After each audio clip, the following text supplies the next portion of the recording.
Tangike, tangike, ua mātou o ki tātou. Tōku ingoa ko Kate Ngatokorua no te ingoa ua umai au, I roto I te pā ingoa o te Cook Islands. So I was born, raised and educated on the island of Mangaia. Both my parents were teachers, so education was a big part of my upbringing. I developed a love of dance at a really young age. I think I was learning to walk and just wanting to move my hips and wanting to dance and learn about dance. To start off with, my dad was quite reluctant about me learning how to dance, telling me it wasn't going to pay the bills, it wasn't going to feed me, was his quote. But over time, I learned from some really amazing dancers.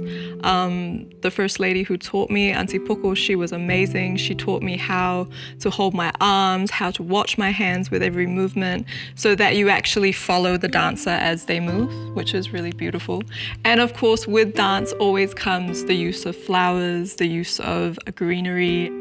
There is a lot of mana in dance. It's sacred, it's beautiful, you put yourself out there for everyone to see, and you feed off the energy of the audience, you feel the sounds of the drums, the songs, and that's how you bring out your interpretation through this dance.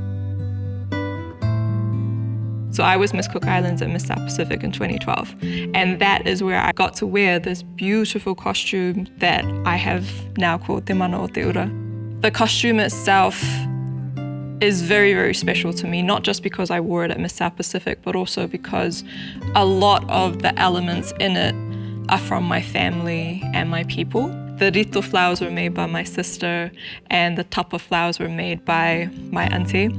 To be standing in it, in front of the mirror, backstage before going on stage and showing basically the world this beautiful creation, I actually teared up because I felt like my community, my people, my family were just surrounding me, and they'd given so much for this costume.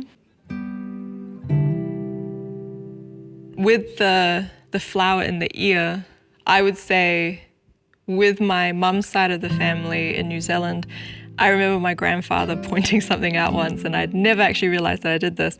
So we were walking underneath the cherry blossom trees outside his house, and he picked a flower to show me, and I took it and I put it in my ear, and he just goes, "Oh, as a Cook Islander, of course you put it in your ear."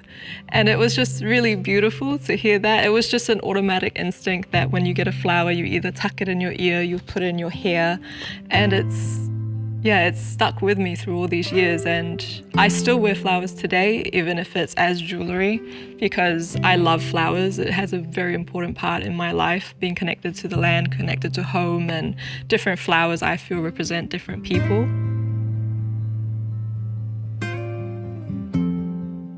Poetiare o ki koe noku means you are the flower in my ear. So it is conveying that having a flower in your ear, it is beautiful and it is very close to you. And to say that to someone would mean that they are very close to you as well. Yeah.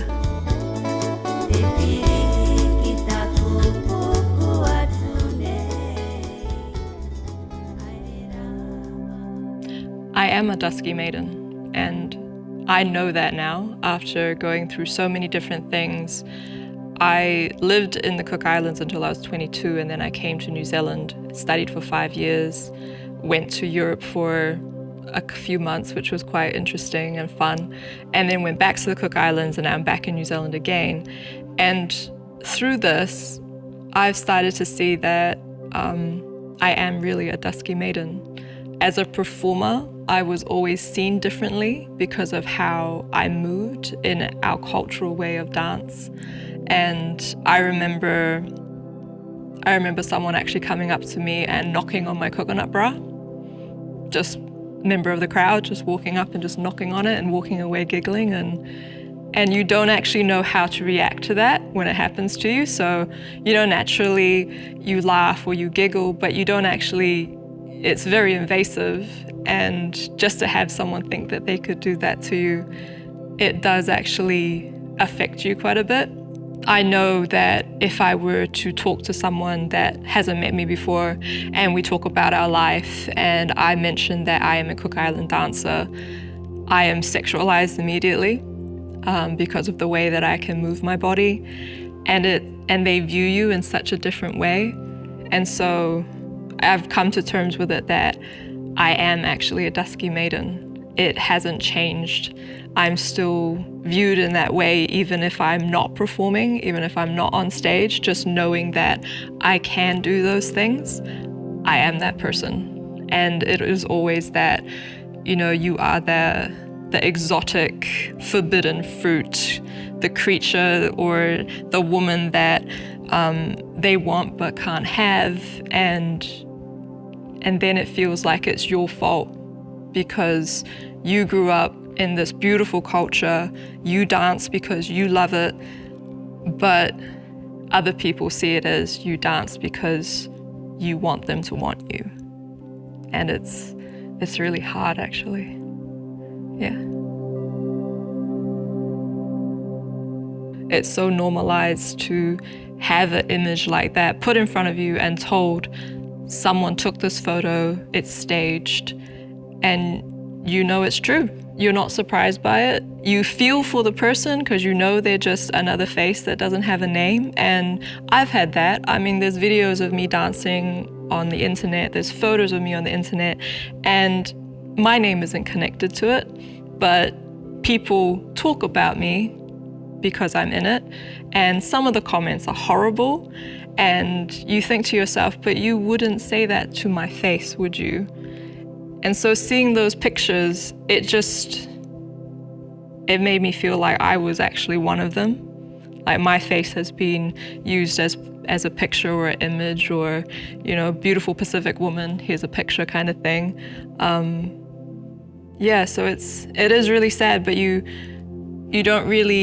not surprised, you don't feel anything, but you know that you are one of them. Yeah. We have these beautiful pictures of these Dusky Maidens, and we don't know their names. I would say being able to name them would be the biggest thing to do against this whole thing. To be able to say, this is Kate, she has a name, she's from somewhere, she has a family, and we have this picture of Kate because this person years ago decided to take a picture of her, and now it is now in a Te Papa collection because it's such a beautiful photo. Yes, it was taken for the wrong reasons, but we have been able to name her. Your culture is nothing to be ashamed of. The way you perform, the way you dance, the way you do things is a part of who you are. The only opinions matter are the people that are close to you, your family, your people, your community. And there is always going to be someone that will say something. And it's okay, because you are the most beautiful version of you. And to have your culture a part of your life, a part of your identity, actually makes you stronger than those people that say those things. You are a vainetoa, you are a tamatoa, and we come from a long line of warriors who traveled the seas, and we will still be here later.